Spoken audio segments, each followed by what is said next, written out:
어제 하루 대한민국에서 발생한 주요 뉴스 헤드라인을 방송사별로 정리해 빠르고 정확하게 전달해 드립니다. 주요 헤드라인 뉴스 지금 시작합니다. JTBC가 뽑은 헤드라인은 트럼프 대통령의 한마디에 전 세계가 발칵 뒤집혔습니다. 핵심 참모들조차 몰랐던 상호관세 90일 유예 결정으로 시장은 일단 숨을 돌렸지만 즉흥적 결정에 시장은 울고 웃으며 매수 타이밍에 자신의 관련 종목을 언급한 발언으로 논란이 되고 있습니다. 트럼프의 발언은 코스피 최대폭 상승을 이끌었고 중국은 결에 다진 마오쩌둥의 연설까지 소환되며 국제적 긴장감을 높였습니다. 꼿꼿하던 트럼프가 한 발 물러선 이유에 관심이 쏠리는 가운데 입법조사처는 한덕수의 헌재 재판관 지명에 대한 위헌 의견이 압도적이라는 분석을 내놓았습니다. 팩트체크에서는 대통령 거리 시 모든 권한 행사 가능 여부가 논의되었고 한대행 재판관 지명 사건에서 마은혁 주심이 주목받았습니다. 대통령 없이 4인방이 안가를 사용했다는 논란 속에 최측근 이상민도 이때 처음 방문한 사실이 드러났습니다. 윤 대통령은 내일 오후 5시 관저를 나갈 예정이며 파면 이후 거의 매일 외부인을 불러 식사를 이어갔습니다. 파면 7일째에도 여전히 보좌를 받으며 충성심을 강조한 관저 정치가 이어졌고 대통령 관저 CC, TV 삭제 의혹과 초유의 사퇴 연판장 속에서도 김성훈은 자리를 버티고 있습니다. 탄핵 기각 후 박성재 법무장관이 복고하며 내란 수사의 방향성에 시선이 집중됩니다. 선관위 시연회에는 김민전 의원이 등장해 이목을 끌었습니다. 55 경비단은 윤 부부를 지키기 위해 43일간 체육관에서 쪽잠을 잤고 기갑차를 이용해 여사를 태우고 관저 드라이브를 진행한 사실도 밝혀졌습니다. 이재명은 11분짜리 영상으로 대선 출사표를 던졌고 한동훈은 국회에서 대선 출마 선언을 했습니다.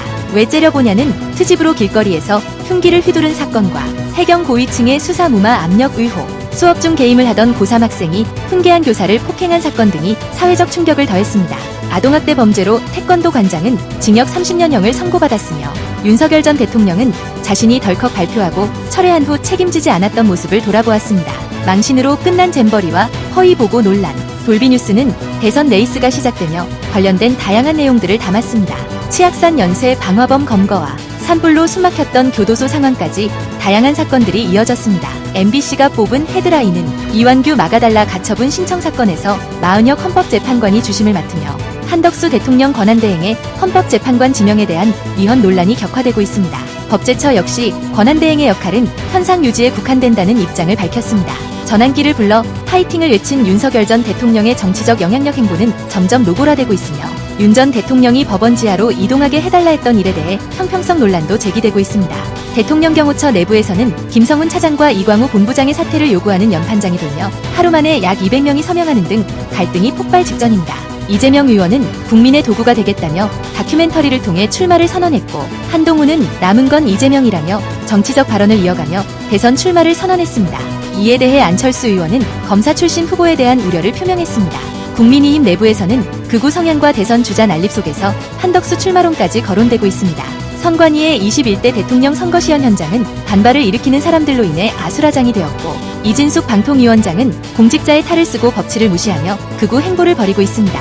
한민고에서는 교사의 학생 성추행 사건이 잇따르며 학교 측의 대응이 논란을 빚고 있습니다. 윤석열 정권의 실정 중 하나로 허위 보고와 총체적 부실 문제가 지적되었고 중국을 제외한 경제 유예 조치가 전격 발표되었습니다. 금융시장은 한숨 돌렸지만 이는 시간만 벌었을 뿐이라는 평가가 나오고 있으며 수출라면 공장마저 비상 상황에 처하면서 지역 경제가 위기에 직면하고 있습니다. 산골에서 연쇄 방화 사건으로 주민들이 집을 잃는 가운데 낚시객들의 흡연과 취사가 문제로 떠올랐습니다. 흉기 소지 처벌 첫날에는 현행범 체포가 잇따랐고 신탁 부동산 전세주의로 인해 전세금을 날릴 위기가 커지고 있습니다. 법무부 장관 복귀 논란 속에서 계엄 동조 증거는 발견되지 않았다는 판단입니다. 지나치게 가지를 치는 벌목으로 환경 문제가 제기되고 있습니다. SBS가 뽑은 헤드라인은 트럼프 대통령이 중국을 제외한 국가에 상호 관세를 90일을 유예하고 중국에 대해 125% 관세를 부과하면서 글로벌 증시가 출렁였고 코스피는 6.6% 급반등하며 환율은 27원 급락했습니다. 미 증시는 하루 만에 시가총액 약 7,500조 원이 상승하며 롤러코스터 장세를 연출했고 한국 정부는 이번 유예 기간 동안 대응책 마련에 총력을 기울일 계획입니다. 이재명 대표는 진짜 대한민국을 만들겠다며 대통령 선거 예비 후보로 등록했고 한동훈은 시대교체를 강조하며 대선 출마 선언을 했습니다.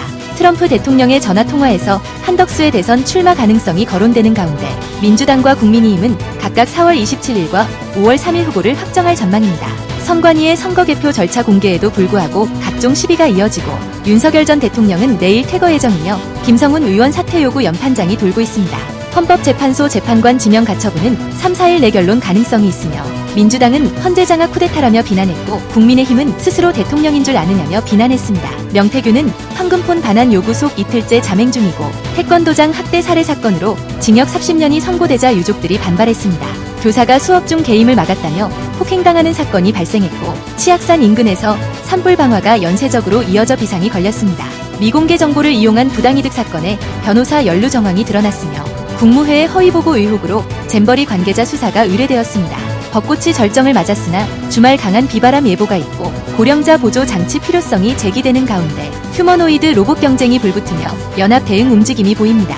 가전구독 서비스 악용 사례로 심사가 강화되고 행안부는 산불 피해 지역 허위 전입 신고 사실 조사를 진행 중입니다. KBS가 뽑은 헤드라인은 미국과 중국의 관세 전쟁이 격화되며 트럼프 대통령은 중국에 대해 125%의 고율 관세를 부과하고 다른 국가들에는 90일간 관세 유예를 선언했으며 중국은 이에 맞서 보복 관세를 발효하며 맞대응에 나섰습니다.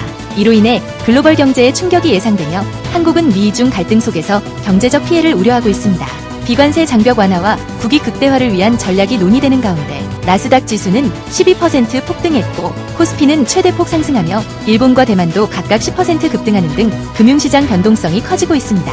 정치적으로는 이재명 전 더불어민주당 대표가 세 번째 대선 출마를 선언하며 진짜 대한민국 비전을 제시했고 한동훈 전 국민의힘 대표도 대권 출사표를 던져 대선 레이스가 본격화되었습니다. 국민의힘은 경선 룰을 확정하며 후보군을 4명에서 2명, 최종적으로 1명으로 압축할 예정입니다. 한덕수 총리의 대선 출마 욕심이 드러나고 있으며 윤 전 대통령은 내일 오후 5시 관저 퇴거로 2년 5개월 만에 대통령 관저를 떠나게 되었습니다. 박성재 법무장관은 탄핵심판 기각으로 직무에 복귀했으며 민주당 주도의 줄탄핵 선고 중 10건이 기각되었습니다. 잼버리 행사에서는 총체적 부실과 입찰 비리가 적발되어 허위 보고와 전문성 부족으로 수사가 요청되었습니다. 조류 인플루엔자 팬데믹 경고에도 국내 백신 개발은 여전히 갈 길이 멀고 학대 살해 혐의를 받은 태권도 관장은 징역 30년을 선고받았습니다.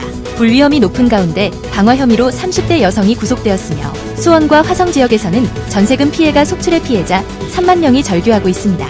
북한 철광석 불법 선적에 대한 선박과 선사 족자 제재가 이루어졌고 시공사의 연대 보증 문제로 하도급 업체들이 채무 부담을 겪고 있습니다. 딥페이크 피해가 급증하면서 SNS 이용자들이 표적이 되는 사례가 늘어나고 있습니다. 주요 헤드라인 뉴스는 JTBC 뉴스룸과 MBC 뉴스데스크, SBS 8시 뉴스, KBS 9시 뉴스 헤드라인을 알려드립니다. 전해드린 뉴스 헤드라인이 도움이 되셨나요? 앞으로도 빠르고 정확한 소식으로 찾아뵙겠습니다. 구독, 좋아요, 알림 설정 잊지 말아주세요. 영상 제작에 큰 도움이 됩니다.